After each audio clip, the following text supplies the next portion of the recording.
A very good morning to Kenyan citizens. Welcome, and this is the Current Affairs segment, your trusted source for the latest news, insightful discussions, and impactful stories shaping our nation and beyond. I'm Angela Kabete, so make sure that you stay tuned as we break it down right here, right now. But before anything else, it is always our norm to give you that is the verse of the day, an encouragement for you. You know, we as Christians and as believers, we get our encouragement from the word of God. And today's verse comes from that is Galatians 6:7, and I read, this is what it says. Do not be deceived, God is not mocked, for whatever a person sows, that he will also reap.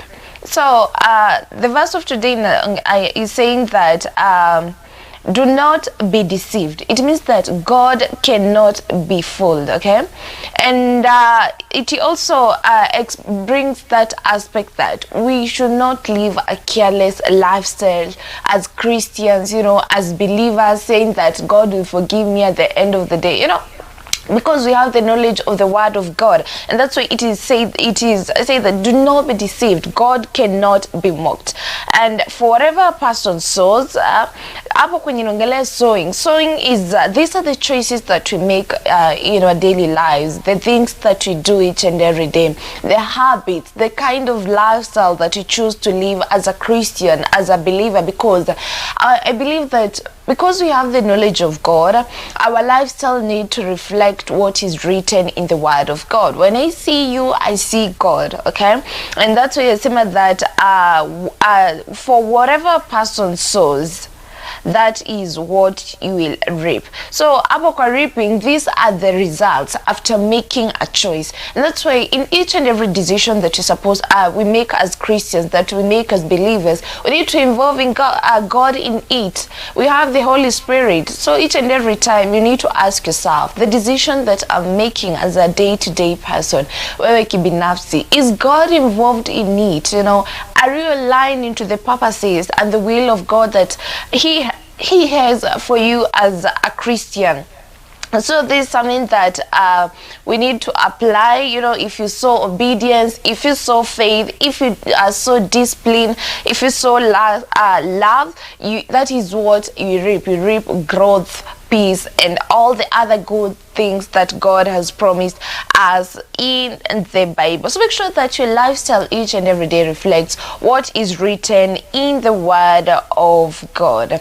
And now let's talk about what has been happening, because each and every day there are new stories, and it is our responsibility to making sure that you as a Kenyan citizen out there, you stay updated of what is happening. And I can't forget to mention our sponsors. This show is proudly brought to you by that is Astacom Limited. They offer internet services in Nakuru County, and the good thing with them, they offer it at affordable rate, low installation fees, and they also offer that is 24/7 customer support and easy mobile payments. For more information, please contact 0743 910 538. Also have another sponsor, that is Nakuru Homeschooling Solutions. They give your child a world-class education right from the comfort of your home. The offer that is personalized learning tailored to your child's unique needs and pace. And that's interesting. In addition to that, they also have all choice of curricula. You know, we have different curricula. To go to CBC, we have the 844. We have that is the British system. Also have that is the accelerated Christian education. They offer all these types of curriculum, and they have that is qualified and professional teachers and experienced educators. So make sure that you enroll your child today on www.nakuruhomeschooling.com, or you can opt to contact them on 0729 602 575. And those are our sponsors. Now let's talk about what has been happening, because as I've said, each and every day there are news stories, and I have the Standard and the Daily Nation with me. And on the Daily Nation, nikiangalia hapa kuna matters to do with Kenya and the interrelations between that is Kenya and other countries, that is the US, and then our neighboring country, that is Uganda. and matters to do with the health sector. And I believe also hakukosi politics kidogo that is on the Daily Nation. There are many stories that we're going to check out today, and I also matters to do with finances, and matters to do with finances on the deal that is the 40 billion Safaricom deal faces scrutiny. You know, the government wanted to sell its shares, and they believe that the shares that we have that is in Safaricom, you know, that is one of the biggest assets, and the government got a big share there. Now they wanted to sell it so that we can generate income for infrastructure, also bringing development in our country. But is it enough, or is it going to be a short-term boost for the season? And that's why they evaluated that story. And then pia nikiangalia that is on the Standard page 1, kuna matters to do with the NYS, and then kuna matters to do with that is the Health Ministry, that is page 2 of the Standard, and other stories. So let me start with the Standard page 1, one of the main highlights, because actually it is covered the whole page of the Standard, and it reads NYS 3 that bombshell. Okay, let's figure out why it is called that is a bombshell, and they are calling it season 3 haste. You know, that is back then the National Youth Service, National Youth Service has a history of seasons of graft. Season 1, it happened that is in the year 2015, and it involved the loss of 791 million. And season 2, it happened that is, I think that is in 2018, and roughly ukiangalia the story, we lose about that is 80 billion. They vanished. And now this season 3, they're calling it a haste, and it involved business people and familiar faces from original scandals who are previously accused of that is laundering and other stories as well. And that's why ukiangalia right now they are calling it season 3 haste. And it reads, shocking revelation by the Ethics and Anti-Corruption Commission suggests the National Youth Service remains a cash cow for tenderpreneurs if the claims withstand scrutiny in the courts. In the latest scheme, Ben Gedi and his associates are accused of billing the government more than 6.2 billion. This is a lot of money. It can be used to do something, create employment for the young people.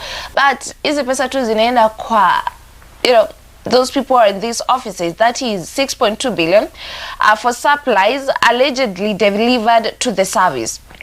But an inspection of the NYS stores found no evidence that items such as boots, cooking oil were ever supplied. So where did this money go? Again, we go back to the same roots, talking about corruption, something that is killing our economy, something that the disease as to why we're not succeeding, or as to why we're not becoming the first world country as our president dreams. And but an inspection of the stores found no evidence that items such as boots and cooking oil were ever supplied. Even the supposed deliveries of pineapples and corned beef existed. Only a paper.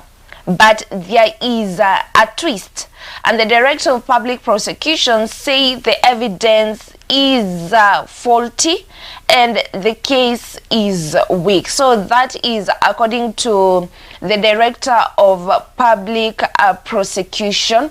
And now these are billions of shillings that were assumed to have paid for goods and services that were not delivered, and the approximate account of what we're reading here on the Standard, that is 6.2 billion. And after inspections were done, The report found that there are empty stores and no proof of delivery. But, I don't know why. However, the Director of Public Prosecution, the DPP, has raised concerns, saying the evidence may be weak, which could affect successful prosecution. But, if this is true, okay, 6.2 billion is a lot. At the end of the day, each and every day, when kunakuwa na budget, there are funds that allocated that is for the NYS. And apparently ukiangalia, pesa hazijakuwa zikifika. So, it's bringing a great impact. That is an issue to do with the public trust erosion, because Kenyans may continue losing confidence with in the anti-corruption efforts. People who are entrusted to do investigations, and also the young people are suffering. Funds meant for the young people empowerment are diverted, and worsening employment that is in our country, and also is questioning that is judicial credibility. You can agree with me, is being questioned. If cases collapse, people believe corruption is being protected, because if that is the Director of Public Prosecution say that the evidence is faulty, or the evidence and the case is weak. What if this is true, but what does the evidence is weak? What else are they giving? Apart from saying the evidence is weak, probably you should see them saying the evidence is weak, yeah, but you're going to do this and that to make sure that you recover that is 6.2 billion, and if you recover it, this is how you're supposed to do it. And those who were involved in this and that, in this kind of 6.2 billion, this is what will be done to them. But we've not seen them at that in this statement, and also is bringing that is political tension, because it's raising questions about who is being shielded and why. Because I agree that is why they're saying that is the case is weak. In addition to that, is bringing that impact here, economic loss, because billions are being lost, and it means when billions are being lost, it means there will be fewer services. Unemployment among the young people, actually that is one of the key things that we have seen the whole of last year. The young people have been complaining about unemployment. And if billions are lost, it means there will be higher taxes so that they can get money to finance these services. At the end of the day, ukiangalia, the common mwananchi ndio anaangukiwa na nini? Na mzigo. And also, kutakuwa na that is slower development in our country. Talking about slower development, apata bado tunaendea madeni so that you can bring development in our country. Yet, even if we get these finances, we are not utilizing them properly as how they're expected to be utilized. And now the key question continues to be is the National Youth Service, the NYS, a youth empowerment program, or a cash cow for the powerful people who can get this money when they want. And also, tunaambiwa that is the case is weak. The story has been highlighted, page 4 of the Standard. Let's check it out if there is anything that I've not mentioned, so that we can head over to other stories. And I'm on page 4 of the Standard, and they have listed many things, but I'm not going to read zote. It reads that feeding on air, meaning it's not something that exists. Ni maneno tu yanapitishwa hapa na pale, but it's not happening. That's why they're calling it feeding on air. And our ice probe shows suppliers false claim of 6.2 billion. So I believe if these suppliers are involved, also something should be done to them. The same thing that I've mentioned that is scandals that happened back then in 2015 involving that is 791 million. Also, they have violated what I've just mentioned that happened that is in 2018.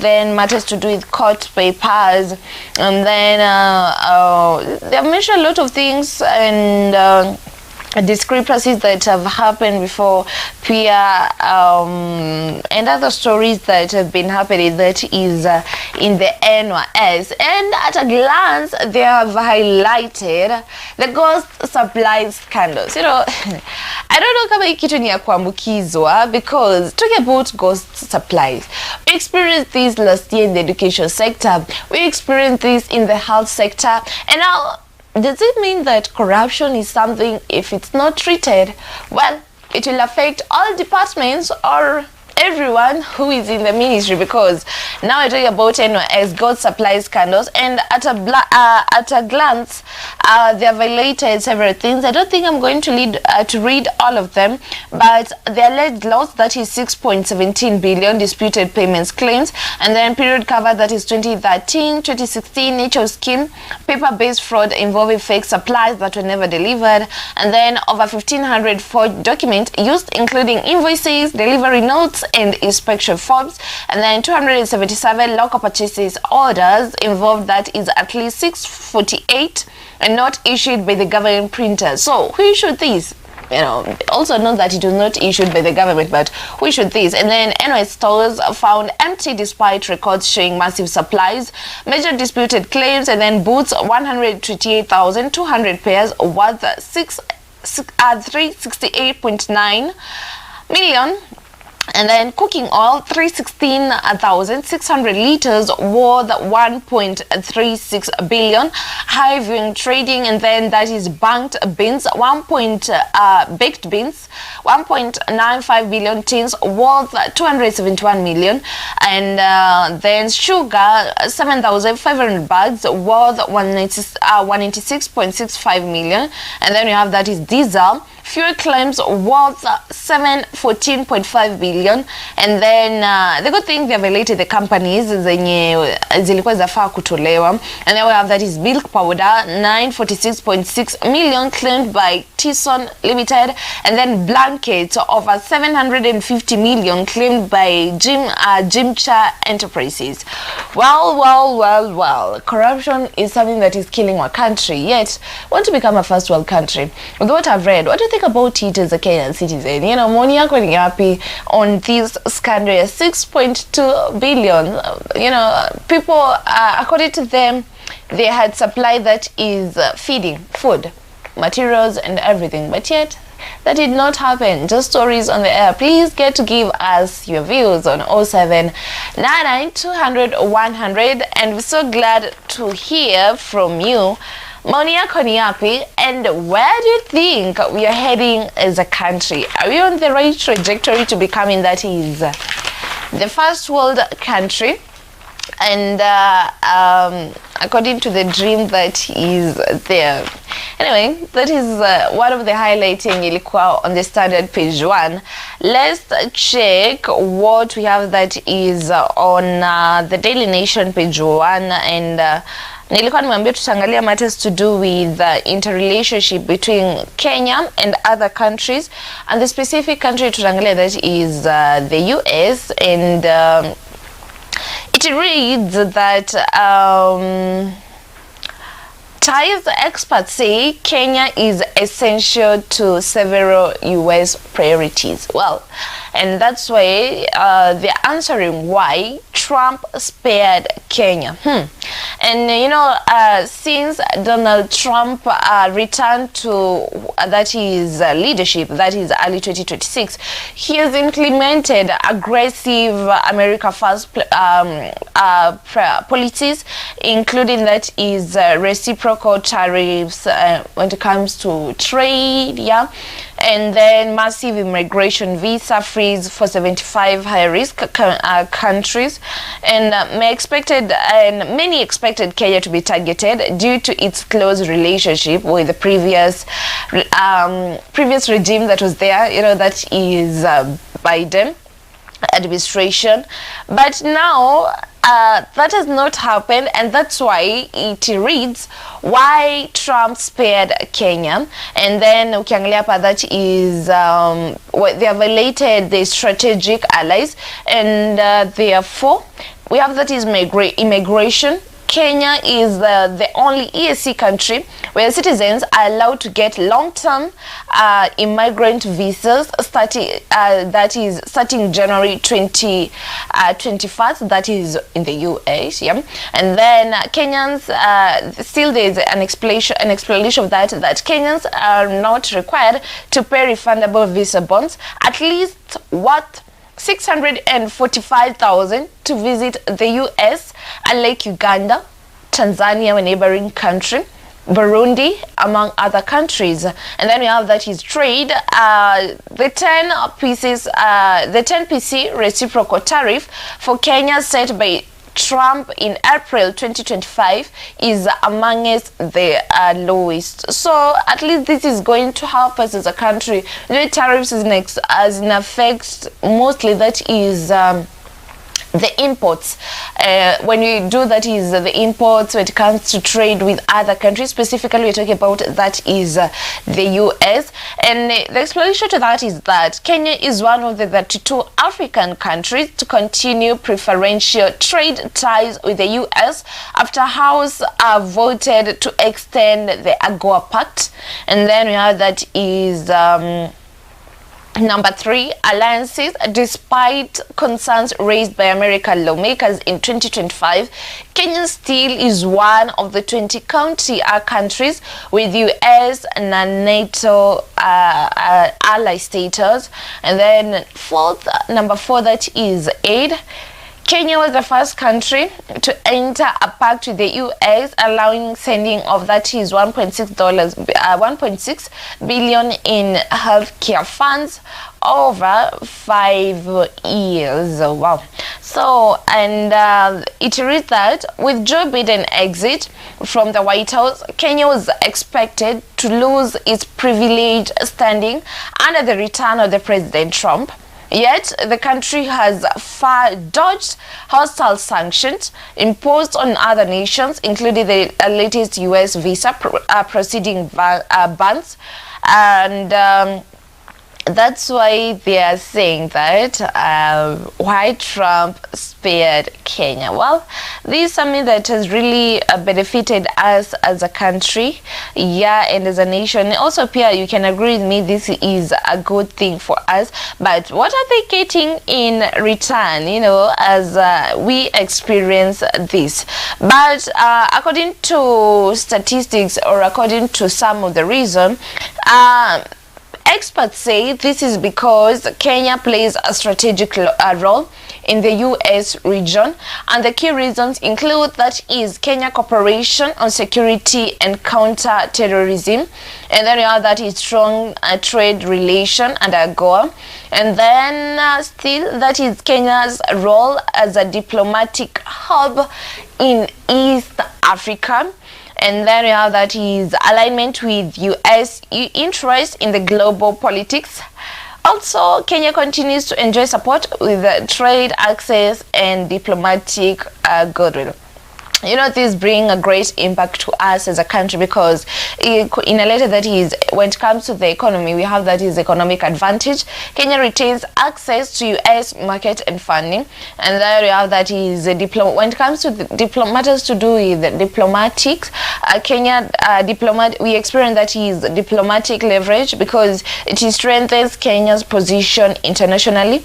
Pia region, when it comes to that is regional power and series, Kenya it confirms Kenya as key player that is in the East Africa community.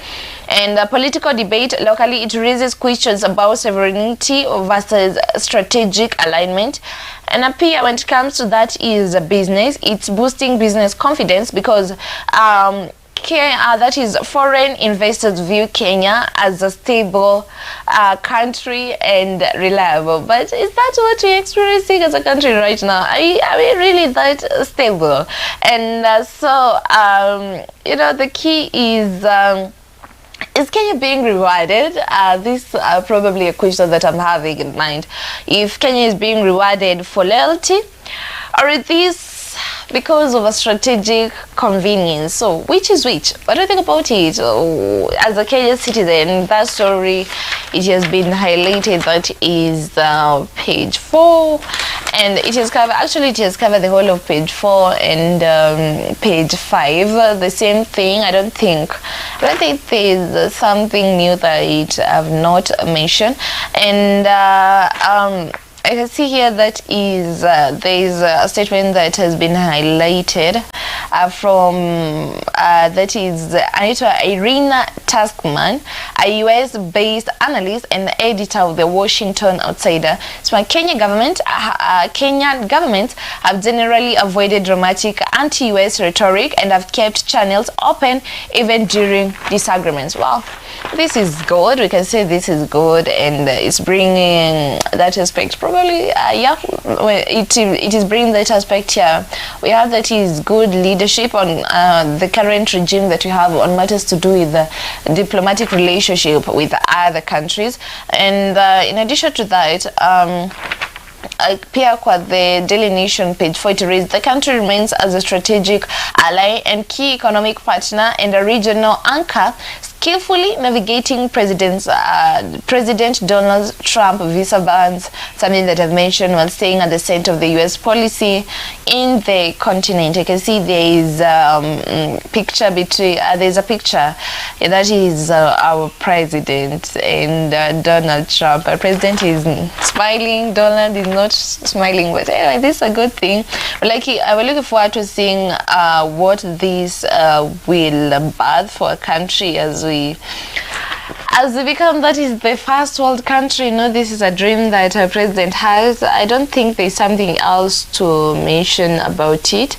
They have just mentioned that is what I had read, that is page 1 of the Daily Nation. They're calling it Trump's wrath. African countries in US bad books. The US released a list of high-risk countries whose citizens will not get immigrant visas starting, that is January 21st. Kenya, East Africa Community peers, that is Uganda, Tanzania, Somalia, South Sudan, Rwanda, and Democratic Republic of Congo. Other African countries in the list are, that is Algeria, Algeria, and then we have that is Cameroon, Cape Verde, Ethiopia, Eritrea, and other countries, and the Gambia.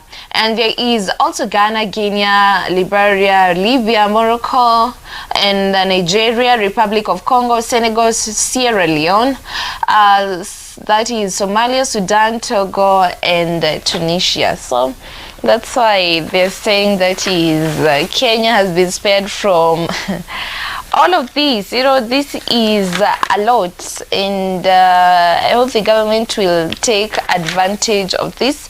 And another stories that is matters to do with Uganda. We can see that is on the Daily Nation. It reads that Uganda votes amid poll kit failure, rigging claims. So according to some people, kumekuwa na rigging that is when it comes to the elections that they have been having, that is in their country. And you know, this is back then kumekuwa na, that is a high stake rematch between, that is the 81 old year, that is Yoweri Museveni, between seeking 7th term. You know, as it tunaongelea mambo ya 2 term, we anaongelea 7th term, but anyway, it's really interesting.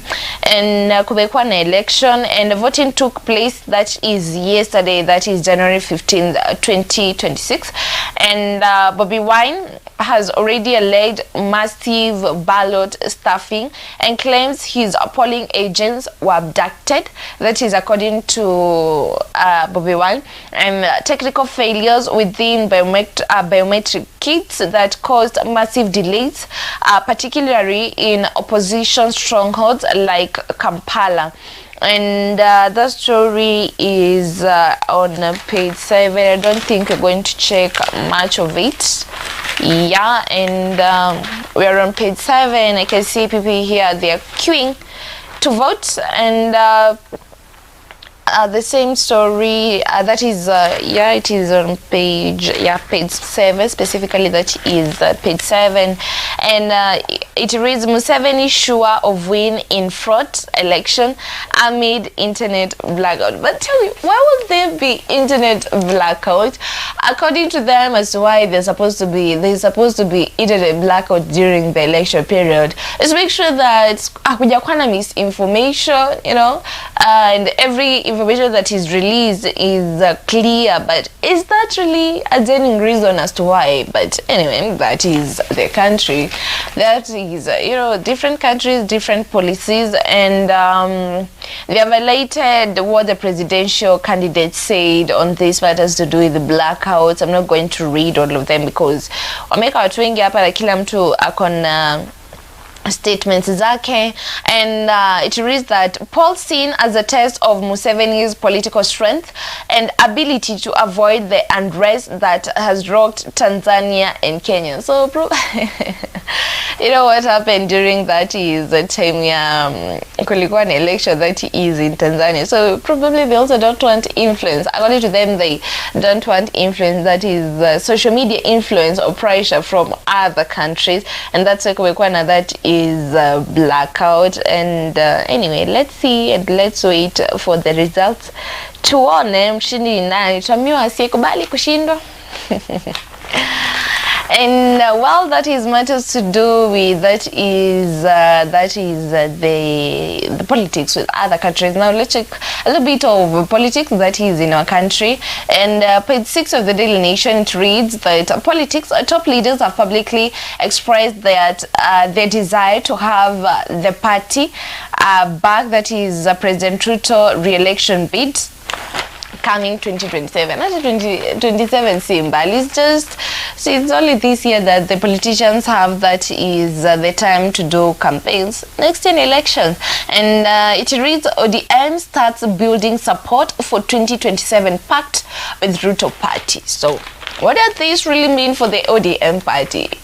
Do they have stability? Because what do they mean? I think by now, because they are convincing those who are supporting the ODM party, but then saying that the ODM starts building support for 2027 pact with Ruto party, because now the ODM party, that is the leader, Oburu Oginga, said that we'll soon establish a negotiating team to begin talks with the UDA, because it is very difficult for the party to go alone. So does this mean that the ODM party doesn't have stability? Does it really need, for years, this party imekuwa there for 20 years. It is known as a strong and an independent party, a strong opposition party.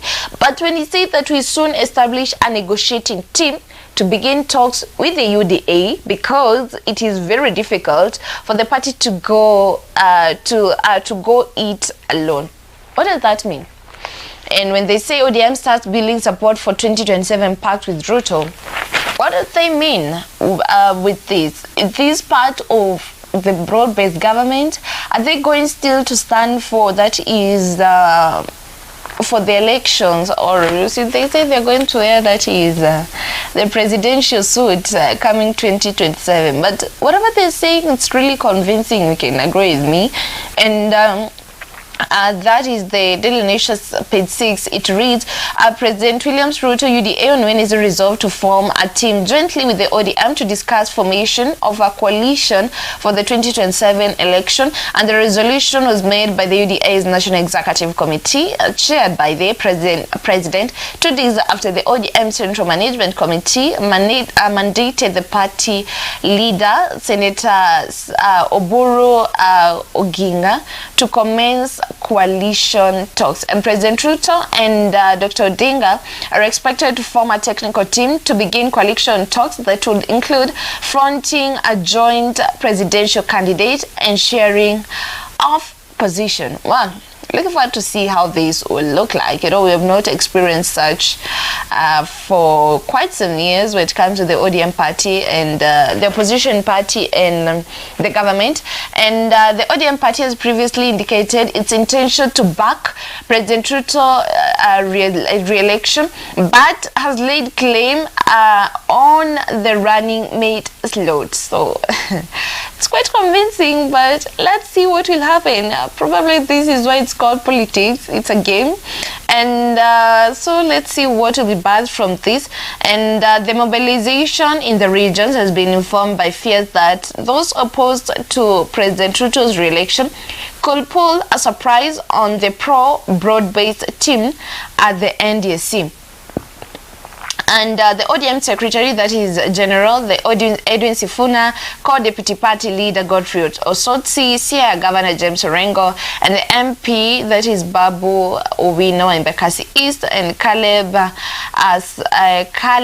Amid Wasaboti are among ODM leaders opposed to backing the president's re-election. So all of these people are leaders in the ODM party, but they are not supporting the interim leader, that is Oburu Oginga Odinga. So what will happen?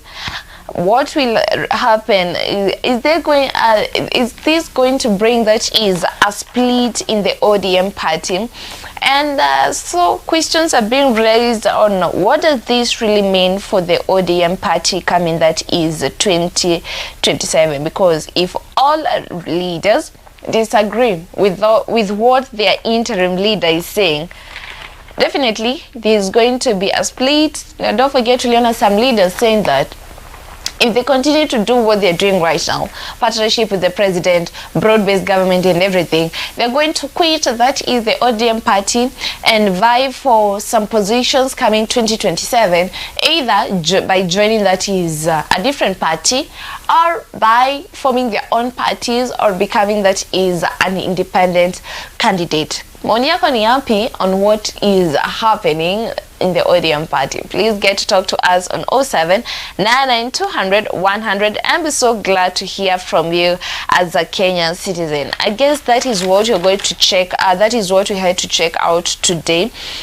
When 40 billion shillings Safaricom deal faces scrutiny, and it reads that the plan will see the government lose long-term returns. That is according to the Auditor General. And as I had explained in the beginning of the show, is that the government wants to sell its shares that they have in the Safaricom, and you know that is one of the biggest assets that we have as a country, and they believe after getting that money, it's going to boost our economy. You're going to get stability financially as the economy, bring development, infrastructure, health sector, and other departments as well. That is according to the government. But according to the now, that is the Auditor General, you know, before Hako Amepea state, Hako Amepeana, that is her thoughts on this. She's saying that the plan will see the government lose long-term returns, and argues that is what the Auditor General argues. Well, I can also agree with her, because the dividends that we'll be getting as a country from Safaricom, they have been supporting our country in one way or another. But if they sell the shares, it means that, yeah, this might be quite a boost, but it is going to be a short-term boost for our country. And I think it's going to affect, that is, investor confidence when it comes to our country. So naona hapa kuna statement from, that is, Nancy Gathonga anasema, without a clear legal and governance framework, there is a risk of misallocation or opaque utilization of the proceeds. That is according to, that is, Nancy Gathongo. And that is what we had to check out today on what has been happening. As I've said, I've not read all the story, so you can grab a copy of the Standard or the Daily Nation and stay updated on what has been happening, that is, in a country and beyond.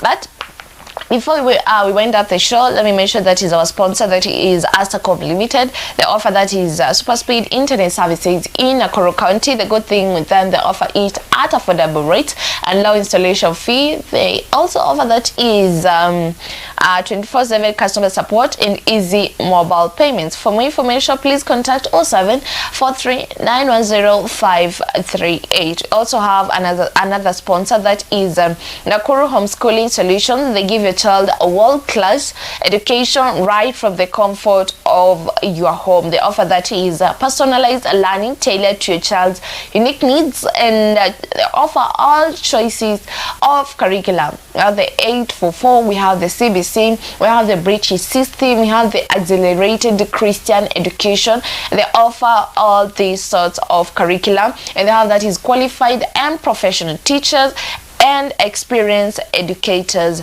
Please enroll your child today on www.nakuruhomeschooling.com, or you can opt to use that is 0729 602 575.